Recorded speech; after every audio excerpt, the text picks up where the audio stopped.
I wanted to start by asking you, how do you come up with these beautiful, simple, elegant ways of thinking that change everything about what we believed about disease and health? It's hard to say how I come up with it. I must say it's just simple-mindedness, really. I think that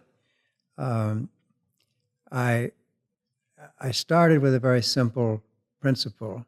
At an early stage in my education, I found myself on the fork in the road that says that the patient is the target of treatment, and then it turns out that patients are all individual, and whereas diseases are kind of groups and really not things anyway, they're just ideas.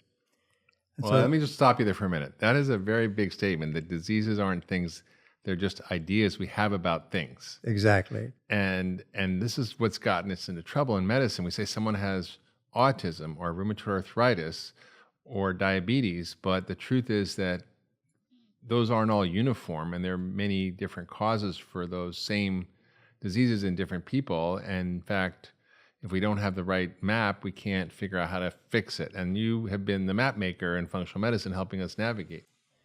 Well, the point is that the giving of a diagnosis makes the doctor look good.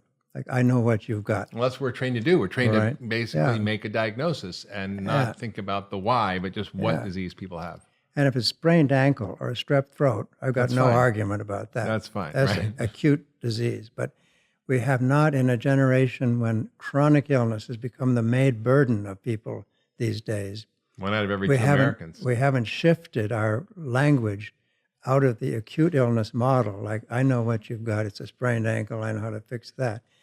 Or nature will fix it for you if we put a bandage on it. To one in which I know what you've got. It's autism. And then the parents who are already in a pretty anxious state about what's wrong with their child who can't talk and can't behave. And they think, oh, God, I'm so glad you know what it is. Mm-hmm. And then they think, well, but what do we do about it? Mm-hmm. Well, and it depends on the doctor, but in the way I was educated, the doctor basically says, we don't know. For a generation, the doctor would say, well, it's his mother's fault. Right. But fortunately, I wasn't caught in that generation, although I was educated that way.